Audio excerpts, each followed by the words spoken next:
Tonight, in DTJL Broadcast News, a breakdown of the events happening in Paris, France involving Charlie Hebdo, and a look at just what is happening in the Edward Snowden case. So stay tuned and we'll be right back.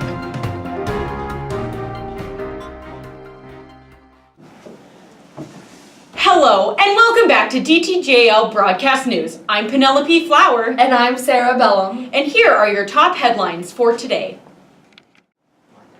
In Paris, Charlie Hebdo is a publication that has always courted controversy with satirical attacks on political and religious leaders. It published cartoons of the Muslim prophet Muhammad, and in 2012 forcing France to temporarily close embassies and schools in more than 20 countries amid fears of reprisals. On Wednesday, January 7th, masked Muslim terrorists with armed AK-47s and shouting Allahu Akbar stormed in the offices of this French satirical news magazine in a brutal massacre that left 12 people dead, including the editor and 2 police officers. Soon after fleeing from this site, the terrorists then proceeded to attack a local supermarket where 4 hostages were shot dead.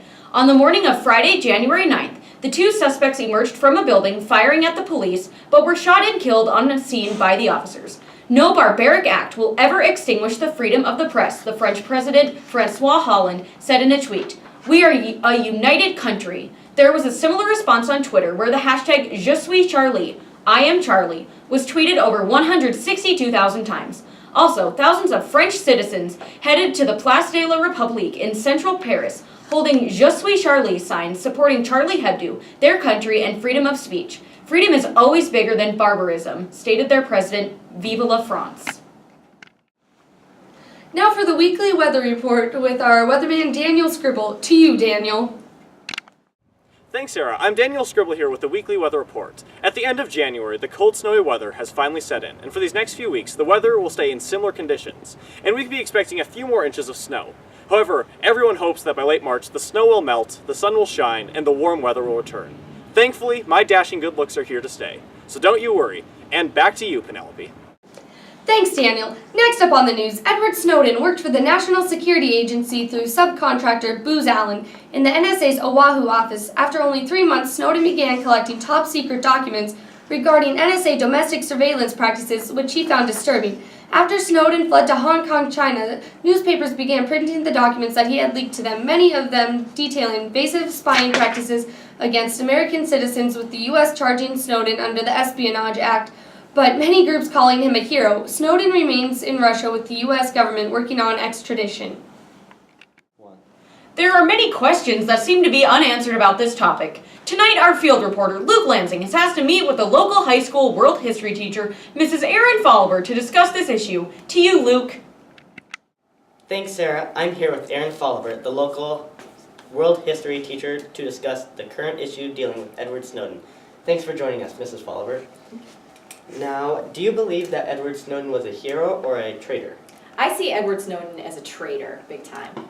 And why would you say that? Because he betrayed the country by leaking information from the CIA, knowing full well what he was doing was illegal. And I also think that what the CIA is doing is to save and protect everyone in the United States. And so if he is revealing this information and making it public, some of that stuff the public doesn't need to know.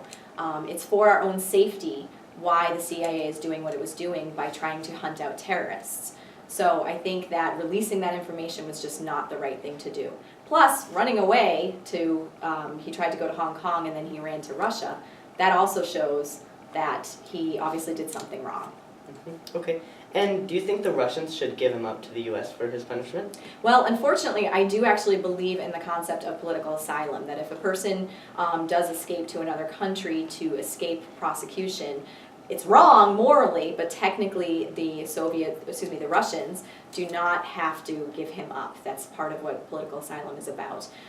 Would it be right and helpful in their foreign policy in dealing with the United States? Absolutely. I think it would help improve the relationships between the United States and the Russians.